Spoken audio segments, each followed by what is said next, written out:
Olá, meus amigos amados, tudo bem? Irmãos da nossa igreja, saúdo vocês mais um domingo. É muito bom estar aqui com vocês, podendo estudar um pouco mais a palavra de Deus, podendo estudar um pouquinho mais daquilo que o nosso Senhor nos deixou escrito para nos ensinar, né? Agradeço a todo mundo que tem mandado mensagem para mim, né? Tanto no nosso grupo de WhatsApp, quanto também mensagens individualmente nas minhas mídias sociais, nas minhas redes, né? Gosto muito dessa interação com vocês, isso é muito bom e louvo a Deus por a gente estar podendo fazer isso também, mesmo estando assim à distância, né? Queria mandar também um abraço especial aos meus irmãos da Igreja Congregacional de Florianópolis, que também vão estar assistindo às aulas com a gente, né? Então, essa aula ao mesmo tempo a PIB está assistindo a Congregacional e é muito bom a gente poder ver que, na verdade, nós somos uma única igreja em Cristo, né? Somos irmãos, testemunhamos do mesmo Cristo, vivemos a mesma salvação, e isso é muito bom. Então também quero deixar um abraço especial ao pastor Luciano e toda a igreja, que também é a igreja que minha mãe faz parte. Gostaria de começar a nossa aula então com uma oração, antes de tudo, né? Então feche seus olhos aí na sua casa. Pai, muito obrigado, Pai, por mais uma oportunidade que temos de ler a Tua palavra, de compartilhar sobre ela. Muito obrigado porque o Senhor nos deixou esse grande manual para aprendermos a viver, de acordo com aquilo que o Senhor quer de nós, Pai. Te louvo por tudo que o Senhor já tem feito por nós, por toda essa proteção no meio a todo esse caos, Pai. E que o Senhor realmente venha estar atuando, Pai. Se algum dos meus irmãos aqui tem algum familiar doente, que o Senhor venha trazer a cura, a paz, o consolo necessário, Pai. Te entrego essa aula em Tuas mãos, rogando que o Teu Santo Espírito venha estar tocando e capacitando cada um dos irmãos. Em nome de Jesus. Amém. Bom, como a gente está dando continuidade aqui às nossas aulas, né? Estamos estudando as cartas que o apóstolo Paulo escreveu às igrejas, né? Vimos semana passada a primeira e segunda carta aos Tessalonicenses e vamos dar então continuidade ao nosso estudo, vendo hoje a segunda carta, né? Falando segunda porque a primeira e segunda foram para a mesma igreja, né? Então a carta aos Gálatas. Essa carta, vocês vão perceber comigo que ela tem um tom bem diferente daquela primeira carta que Paulo tinha escrito, né? Quando ele escreve aos Tessalonicenses, a igreja aos Tessalonicenses é uma igreja muito amada por Paulo. Ele gostou muito dos irmãos, ele ficou impressionado com a fé deles. Na verdade, toda a região, a gente viu que a fé deles realmente foi notória nas igrejas da região. Agora, quando ele escreve essa carta aos Gálatas, o tom da carta já é muito diferente, é um tom mais duro, enfático, é um tom de exortação mesmo de Paulo escrevendo. Por quê? Porque Paulo tenta corrigir alguns erros graves que estão acontecendo, chamando inclusive alguns irmãos de falsos irmãos. A gente vai ver isso. Se quiser acompanhar comigo na carta de Gálatas, lá em Gálatas 2:4, ele é muito duro, ele fala, vocês são falsos irmãos, né? Por que falsos? Porque estão deturpando o verdadeiro evangelho da graça, deturpando o verdadeiro evangelho que ele, Paulo, ensinou. Mas antes da gente tratar um pouco mais sobre a parte doutrinária, é interessante a gente conhecer um pouco mais sobre o público-alvo para quem essa carta foi escrita. E aqui nós temos um problema também. Por que um problema? Porque essa carta é diferente das outras cartas. Geralmente, Paulo começa as suas cartas especificando para quem ele escreveu.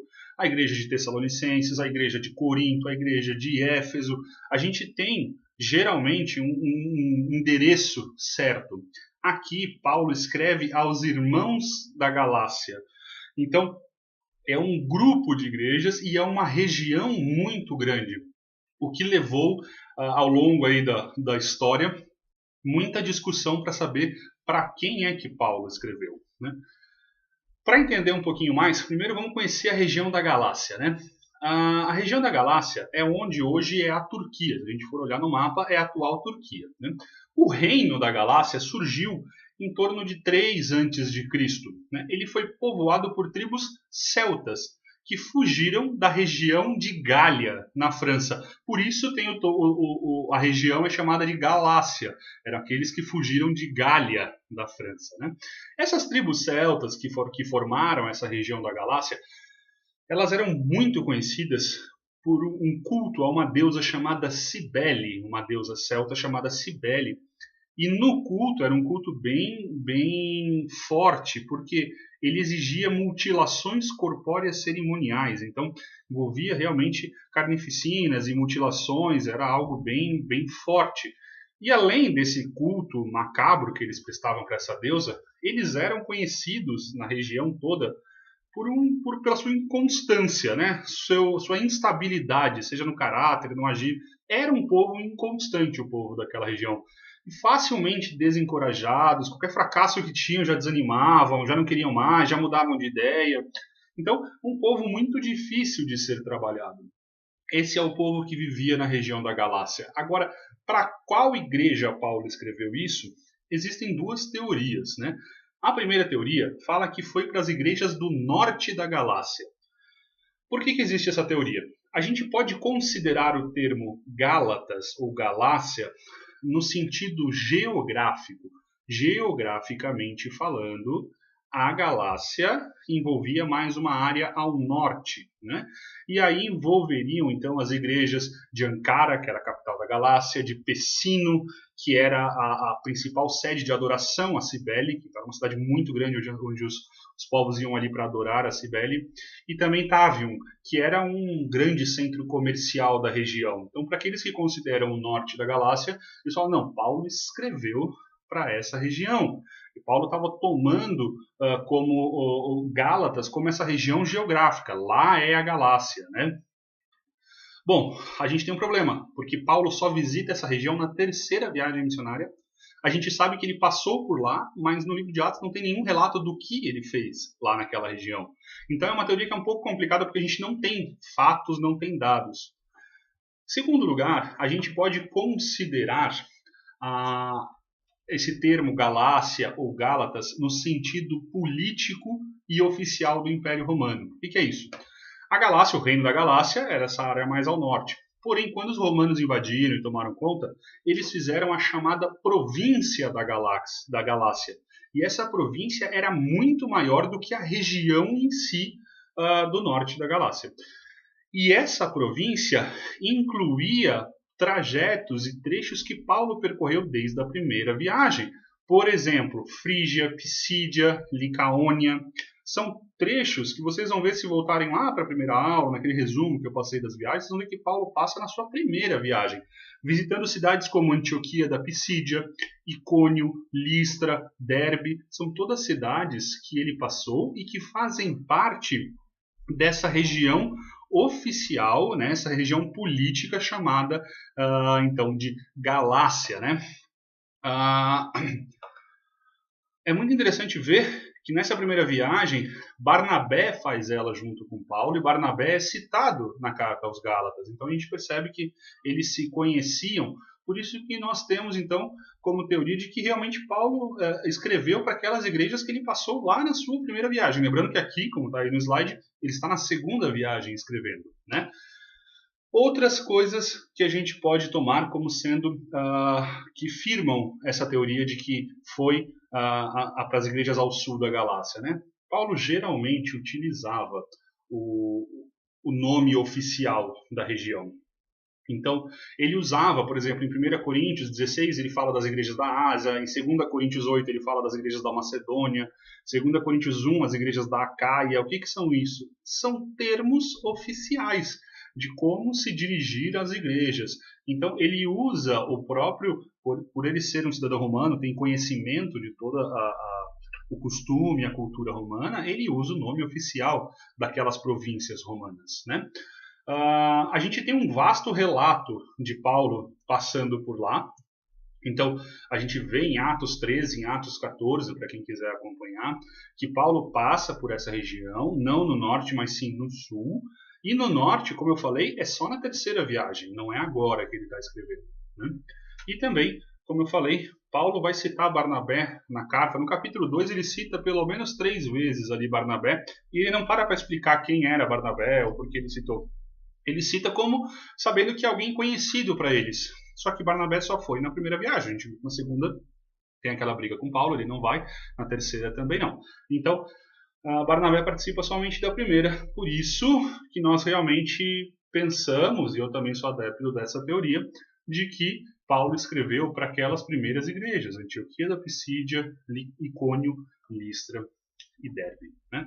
Bom, entendendo um pouco mais sobre para quem ele escreveu, isso é importante, principalmente levem em consideração o povo daquela região, a instabilidade, a volubilidade, a inconstância desse povo. Então, levando isso em consideração, a gente consegue entender um pouco da carta. E essa carta possui, então, algumas características interessantes. Né? Em primeiro lugar, ela é dividida em 3 partes. Cada parte dela contendo 2 capítulos. Então, são 6 capítulos no total. Cada parte da carta contendo 2. Né? Ele começa a primeira parte da carta fazendo uma leve introdução, uma apresentação, declarando o motivo do porquê que ele escreveu essa carta. Mas é interessante notar que já aqui ele já quebra todo o costume que ele tem das outras cartas que ele já escreveu. Geralmente Paulo faz uma longa saudação, saudando irmãos, de nome mesmo, ele fala tal irmão ou tal irmã, ele vai saudando pessoalmente, ele parabeniza por alguma coisa que a igreja é conhecida. Aqui em Gálatas não. Paulo não faz essa parte de longa saudação, muito pelo contrário, é uma saudação muito rápida e ele já logo inicia a sua carta. E ele inicia a sua carta tendo que já de cara defender o chamado dele. Paulo defende que o chamado dele é diretamente por Cristo. Ele não foi chamado por homem nenhum, ele não foi vocacionado por homem nenhum. Assim como ele também começa a defender o evangelho que ele pregava. O evangelho dele não era um evangelho recebido por outros, era um evangelho que ele recebeu do próprio Cristo, ou seja, diretamente da parte de Deus. A gente sabe, e eu já ensinei isso para vocês na primeira aula, que logo depois da conversão, Paulo ele se converte ali em Damasco e ele percebe que tudo aquilo que ele tinha aprendido no judaísmo, na verdade, não estava correto. E então ele resolve fazer um retiro. Né? Ele sai e vai para a região da Arábia. Se vocês acompanharem comigo no livro de Gálatas, no capítulo 1, vocês vão perceber muito bem isso, ele falando de quando ele foi para a Arábia. Ele era um judeu forte, judeu que conhecia a lei, conhecia a Torá, era alguém instruído na palavra, como a gente já falou dele, ele tinha os melhores mestres, então era alguém realmente conhecedor, não era um leigo na palavra. E de repente ele se depara com um Messias que já tinha vindo. Todo aquele Messias, aquele rei que os judeus esperavam, e que Paulo, consequentemente, esperava, já tinha vindo. E Paulo gera, então, uma crise. Né? Ele tem que rever tudo aquilo que ele aprendeu, ele tem que rever os seus conceitos, ele tem que estudar, ele tem que buscar conhecimento, e para isso, então, ele faz esse retiro. E ele defende isso nessa primeira parte da carta, falando, gente, apesar do que estão falando de mim, o que eu aprendi não foi por causa que os discípulos, os 12 apóstolos me ensinaram. Eu não andei com eles, né? 11 agora, já que Judas já tinha morrido. Mas o que eu aprendi veio da parte de Deus. O próprio Cristo me chamou. Não foi alguém que foi lá me chamar, não foi Pedro, não foi Barnabé, não foi ninguém que foi lá me chamar. Cristo apareceu para mim e ele me chamou pessoalmente. É interessante quando a gente para analisar uma coisa. Cristo passou cerca de 3 anos trabalhando com seus apóstolos, né? Ensinando passo a passo, discipulando, mostrando que ele era o Cristo, fazendo milagres, cerca de 3 anos de ministério. E Paulo passa cerca de 3 anos isolado na Arábia, aprendendo com Deus de novo. Então ele passou por um discipulado bem parecido com o que os apóstolos passaram. Ficou 3 anos também ali estudando, 3 anos trabalhando ali para conseguir entender. E ele mesmo defende, no capítulo 1, versículo 18 e 19, de que o que ele aprendeu não veio dos apóstolos. Na verdade, o único contato que ele teve com os apóstolos foi quando, depois que ele retorna da Arábia, depois desses 3 anos, ele vai para Jerusalém e ele passa 2 semanas ali conversando com Pedro e Tiago, mas isso é depois da Arábia. E a gente tem essa confirmação no livro de Atos. Atos 9, de 25 a 30, vai falar desse período rápido que ele passou com os apóstolos. Né? Paulo ele tem que fazer essa defesa. Por que ele demora tanto tempo e gasta tanto com essa defesa? Porque ele estava sendo atacado. Depois que ele pregou ali nos Gálatas, depois da primeira viagem, a igreja de Gálatas começou a crescer e cresceu bastante. Diversos judeus convertidos, diversos gentios convertidos. e isso chamou a atenção de Jerusalém. E de Jerusalém vieram alguns mestres judaizantes, né? O que é isso? Eram judeus já convertidos, mas que pregavam um evangelho diferente, um evangelho que defendia que você podia acreditar em Cristo, mas tinha que continuar com todos os ritos da lei, com tudo aquilo que a lei mosaica mandava, as cerimônias, a circuncisão, as festas. Então, esses judaizantes, eles sobem, né, para a região da Galácia e começam a pregar, falando, não, que bom que vocês se converteram, eles não começam uma perseguição à igreja, mas sim começam a mudar a doutrina que Paulo tinha pregado, né? E para conseguir fazer isso, eles começam a minar a credibilidade de Paulo, eles começam a atacar o apóstolo, inventando essas mentiras, que na verdade o evangelho dele era um evangelho de segunda mão, ele não ouviu de Deus ou de Cristo. Ele foi ensinado, ele escutou dos apóstolos, aprendeu errado, não era bem isso. Eles começam a desviar a igreja do caminho que Paulo tinha ensinado para eles, da conversão, do verdadeiro evangelho da graça, da salvação, e eles começam aos poucos a cair de novo na lei. Por isso que Paulo é tão enfático e tem esse tom nessa carta de exortação, um tom muito mais pesado do que a carta que a gente viu anterior, muito mais severo. Tanto Paulo quanto o próprio evangelho estavam sendo atacados. Por isso que Paulo é tão duro. E depois de gastar todo esse tempo, primeiro e segundo capítulo, basicamente se defendendo sua conversão, defendendo o chamado dele, né? Ele entra então na segunda parte da carta, e é aqui que ele vai tratar do tema central da carta. Como eu falei para vocês, o evangelho estava sendo minado. E agora que ele já se defendeu como apóstolo, já defendeu o chamado dele, já defendeu a doutrina dele, ele vai agora exortá-los a voltar para aquele evangelho, o evangelho da salvação pela fé, através da graça, não pela lei, né? Interessante que a gente consegue fazer um paralelo muito grande entre Gálatas e Romanos. As duas cartas têm, na verdade, o mesmo tema central, que a salvação é mediante a fé, não mediante a lei. Na verdade, em Gálatas e em Romanos, Paulo repete até alguns exemplos, alguns termos, eles usam exatamente a mesma coisa. Quando a gente chegar em Romanos, de novo, eu vou repetir isso, né?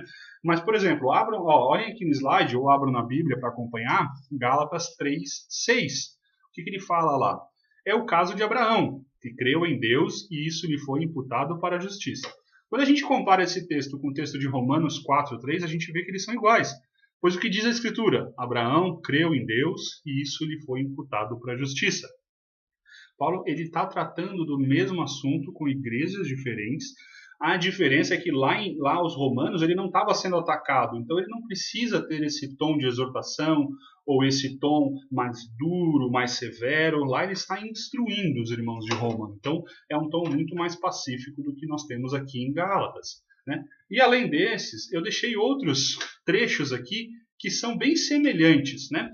Que aparecem tanto em Romanos quanto em Gálatas. Então, para quem quiser depois aí, por causa do tempo de aula, eu não vou ficar passando um por um esses versículos, mas para quem quiser também depois já está disponível aí, né?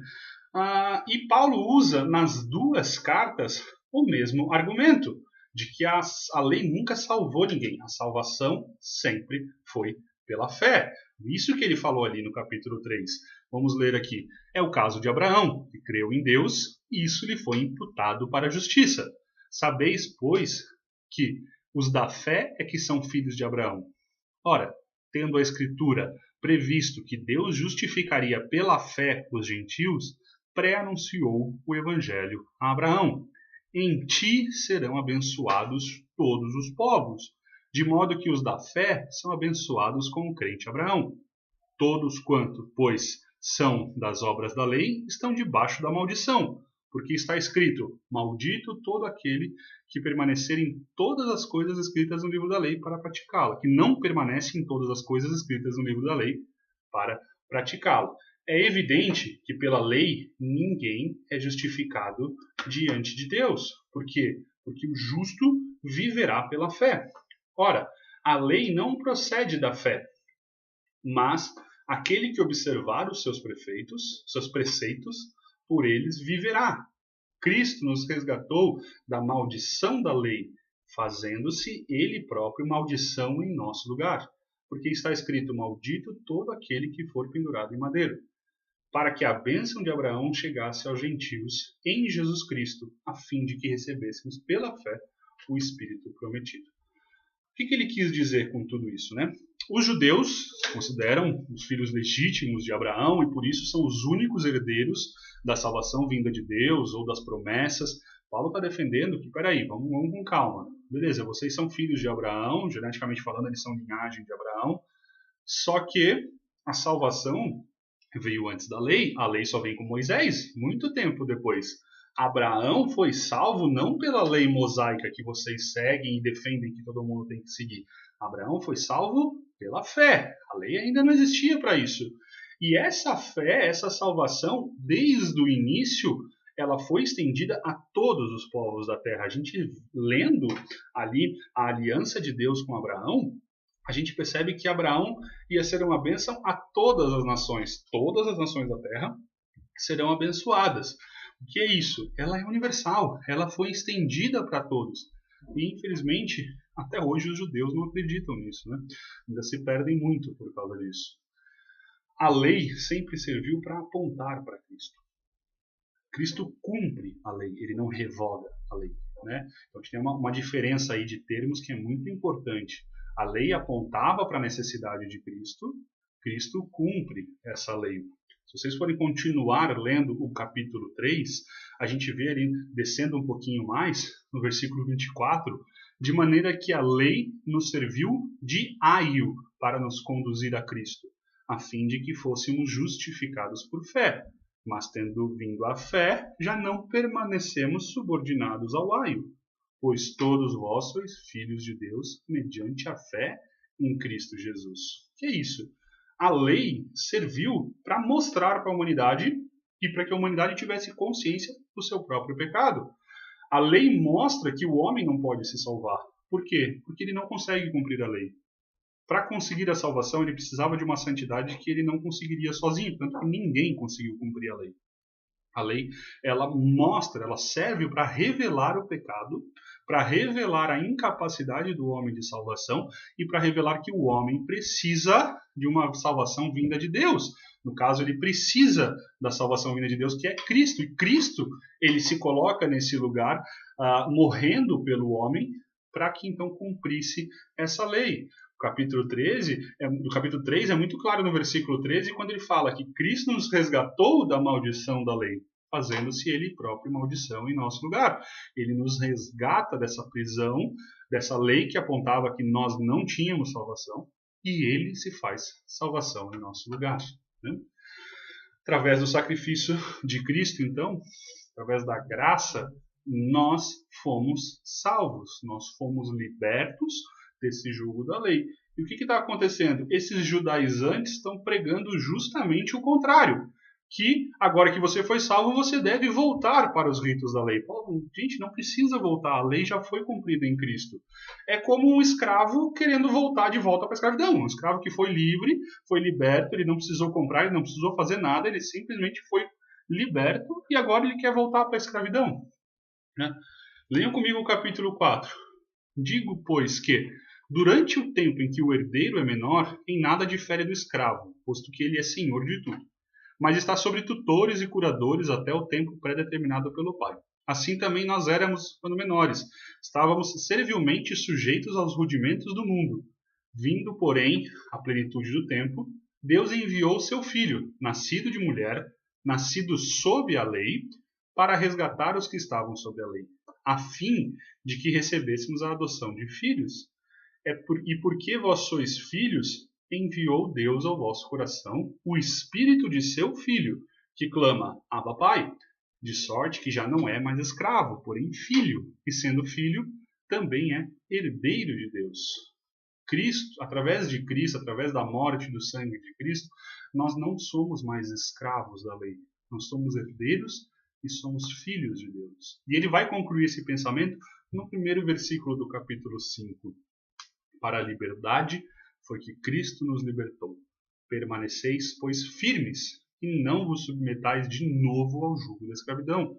Gente, vocês não precisam voltar à escravidão que a lei tinha com vocês. Vocês estão libertos da lei e com Cristo libertos do jugo do pecado, da condenação que o pecado traz e do peso que o pecado traz. E depois de explicar, então, esta liberdade, ele parte para a última parte da carta, nos capítulos 5 e 6. Aqui, ele vai, então, explicar como aplicar esse conceito de livres da lei, livres do jugo do pecado, libertos em Cristo, como aplicá-lo na vida diária do cristão. Nos capítulos anteriores, ele falou muito sobre a fé, a salvação pela fé, a forma como nós fomos livres da escravidão da lei, e agora ele explica que nós não somos só livres da escravidão da lei. No capítulo 5 e 6 ele vai tratar sobre a liberdade da escravidão que nós temos do pecado. Se Cristo nos libertou, nós somos livres do pecado. Mas ele faz um porém. Essa liberdade jamais pode se transformar em libertinagem. Né? O capítulo 5 continua lá no versículo 13, porque vós, irmãos, fostes chamados à liberdade, porém não useis de liberdade para dar ocasião à carne, sede antes servos uns dos outros pelo amor. Interessante notar que Paulo usa aqui um artifício que ele usou bastante nessa carta. Para quem conseguiu ler a carta do 1 ao 6 antes da aula, vai perceber ele usando isso. Inclusive, eu estimulo os irmãos a, sempre na semana antes da aula, ler a carta que a gente vai estudar naquela aula. Eu coloquei no grupo a ementa. Quem não tiver, manda uma mensagem para mim que eu envio de novo, tá? Mas a gente vai seguir a ordem de escrita das cartas, né? E aqui ele usa, então, esse contraste. Paulo, na verdade, ele usa bastante o contraste em Gálatas. Ele fala da graça versus a lei, a fé versus a obra, obras da carne, frutos do espírito, mundo versus a cruz, carne versus o espírito. Então, ele usa bastante esse contraste. E ele está usando aqui o contraste do velho homem, que era escravo do pecado, versus o novo homem, já não escravo do pecado, mas andando segundo o espírito. Quando nós ainda, e ele vai continuar, quando nós ainda éramos escravos do pecado, éramos escravos da carne, as nossas obras eram conhecidas. Quais eram as nossas obras? As obras chamadas de obras da carne. Capítulo 5, versículo 19 em diante. Ora, as obras da carne são conhecidas, e são prostituição, impureza, lascívia, idolatria, feitiçarias, inimizades, porfias, ciúmes, iras, discórdias, dissensões, facções, invejas, bebedices, glutonarias e coisas semelhantes a estas, a respeito das quais eu vos declaro, como já outrora vos preveni, que não herdarão o reino de Deus os que tais coisas praticam. Quando vocês eram escravos do pecado, escravos da carne, a obra de vocês era essa. O que vocês faziam era isso. Tudo aquilo que vocês viviam era isso. Impurezas, idolatrias, inimizades, ciúmes, discórdias. Paulo faz um resumo do homem pecador e o homem que ainda é escravo desse tipo de pecado. Mas como eu falei, ele faz um contraste. Como é que vocês devem andar agora? Segundo os frutos que o Espírito que habita em vocês, o Espírito Santo, o Espírito de Deus que habita em vocês, vai gerar. E esse é conhecido como o fruto do Espírito. Mas o fruto do Espírito é amor, alegria, paz, longanimidade, benignidade, bondade, fidelidade, mansidão, domínio próprio. Contra essas coisas não há lei. Agora que vocês estão libertos do pecado, que vocês estão libertos do jugo da lei, vocês têm que andar segundo o Espírito que habita em vocês. O cristão não pode continuar praticando as obras da carne. O cristão tem que ser reconhecido e viver de acordo com o fruto que o Espírito gera em nós. E que é um fruto. Qual é o fruto? É isso aí. O fruto é o amor, a alegria, a paz, a longanimidade, a benignidade, a bondade, a fidelidade, a mansidão e o domínio próprio. Esse deve ser o caráter do cristão. Se nós somos salvos pela fé, nós devemos manifestar esse caráter. Se você não está manifestando esse caráter, tem alguma coisa errada. Provavelmente o Espírito não habita em você, porque o cristão tem que manifestar a obra do Espírito que habita nele. E além disso, além de manifestar essa obra, quando ele consegue manifestar o fruto do Espírito, ele faz o quê? Ele vai servir o irmão em amor. Notem comigo no capítulo 6, quando ele vai encerrar a carta dele no capítulo 6, ele comenta no versículo 2, depois no 9 e no 10. Levai as cargas uns dos outros, e assim cumprirei a lei de Cristo. E não nos cansemos de fazer o bem, porque a seu tempo ceifaremos, se não desfalecermos. Por isso, quando tivermos oportunidade, façamos o bem a todos, mas principalmente aos da família da fé. É uma consequência de quem revela os frutos, em quem nós podemos ver se revelando os frutos do Espírito. O amor, a consequência disso é servir aos outros em amor, fazer o bem. Lembra que ele está trabalhando com uma igreja inconstante, com pessoas que mudavam de opinião o tempo inteiro. Ele fala, gente, vocês têm que seguir isso, porque isso é o fruto do Espírito. Isso é o que o Espírito Santo que habita em vocês requer que vocês façam agora, como novas pessoas, como novos cristãos, novos homens. Né? Esses são os ensinamentos que ele vai querer passar, então, ele nos passa nessa carta, dos capítulos de 1 a 6.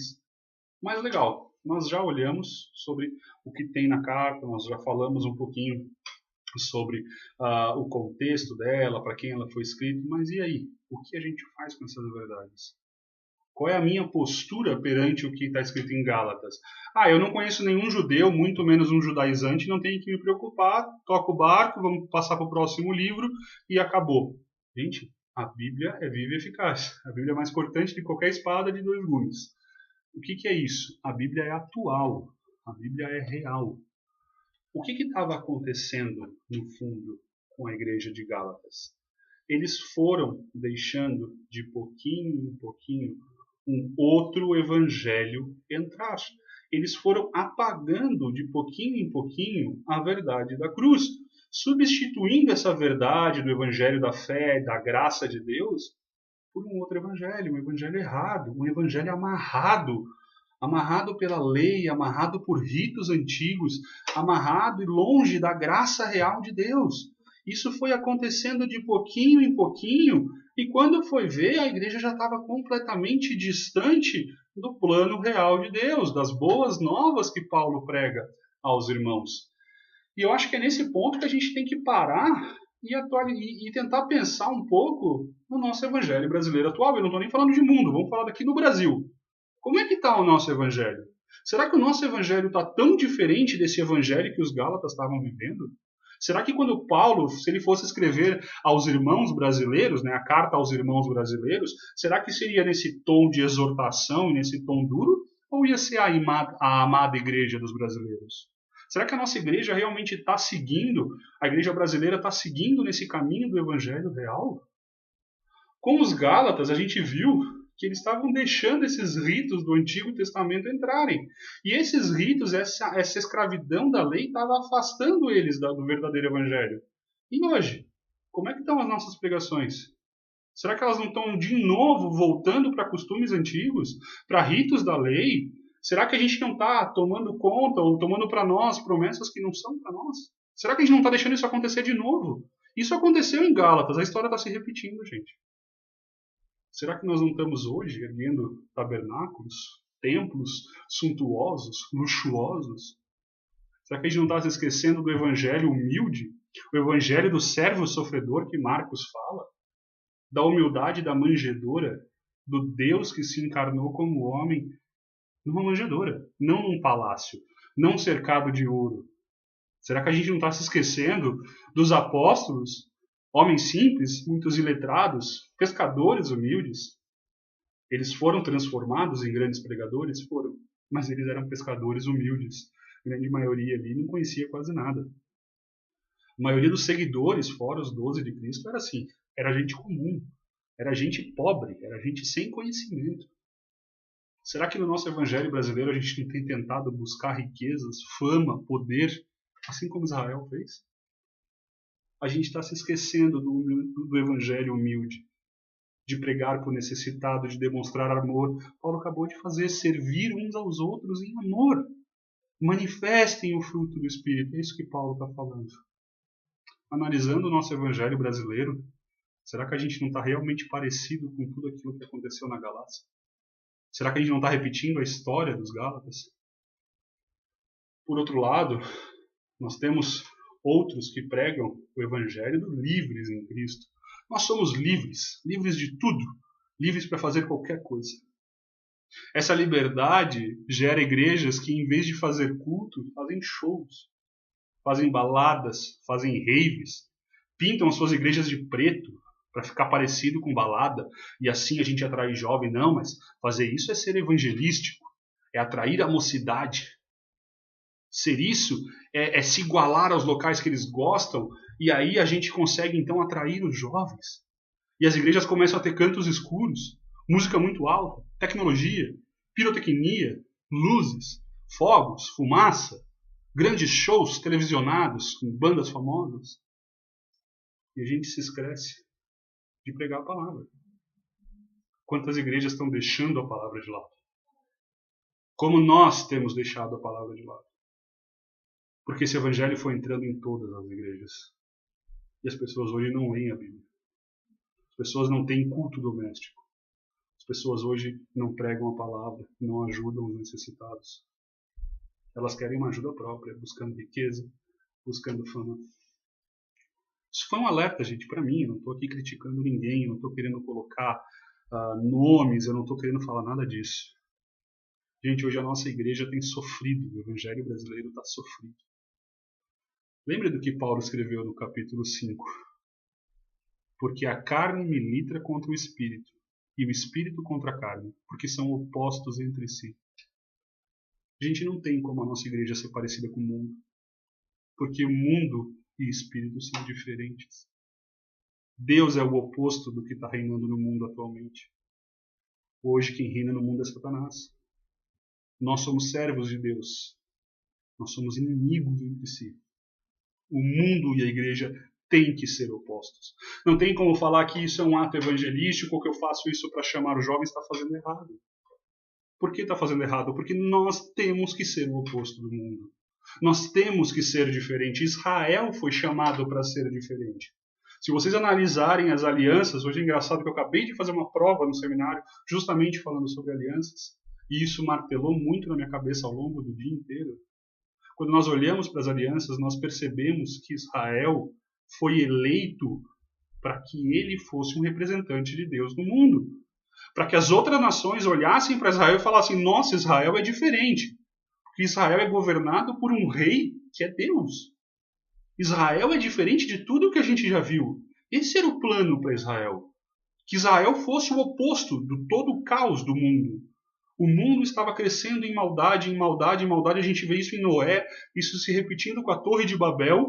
E havia maldade, e vem crescendo. E nesse período Deus seleciona Abraão.